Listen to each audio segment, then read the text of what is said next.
Ça a été très compliqué, une star démariée une deuxième fois, galère sur galère. En septembre 2020, Stéphanie Durand et Théo Soggiu se disaient oui pour la toute première fois.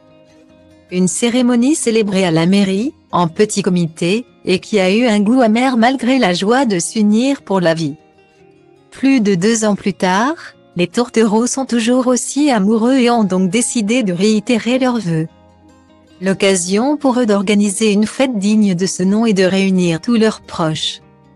Sans aucune contrainte sanitaire à l'horizon. C'est donc le 17 décembre 2022.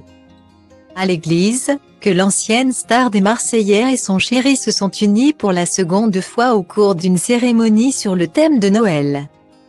Sur son compte Instagram, la maman de Lohan est revenue sur ses premières noces ratées. On s'est marié en pleine crise du Covid. Il y avait 30 personnes invitées, car c'était limité.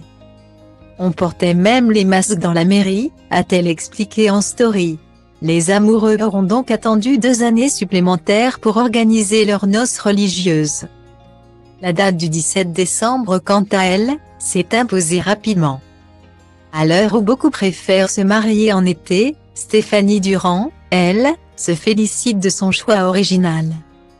Il y avait quelque chose de cosy et de différent, je suis plus que ravie. Pour les prestataires. Ça a été le rush, il y a eu beaucoup de travail derrière. Ça a été très compliqué de se marier à l'église, déjà d'en trouver une qui a accepté de nous marier.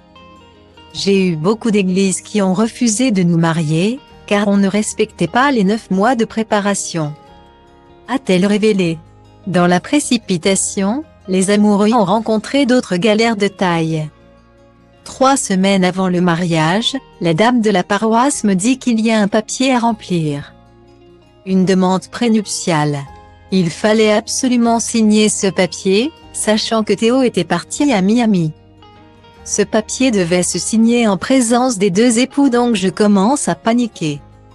A-t-elle partagé.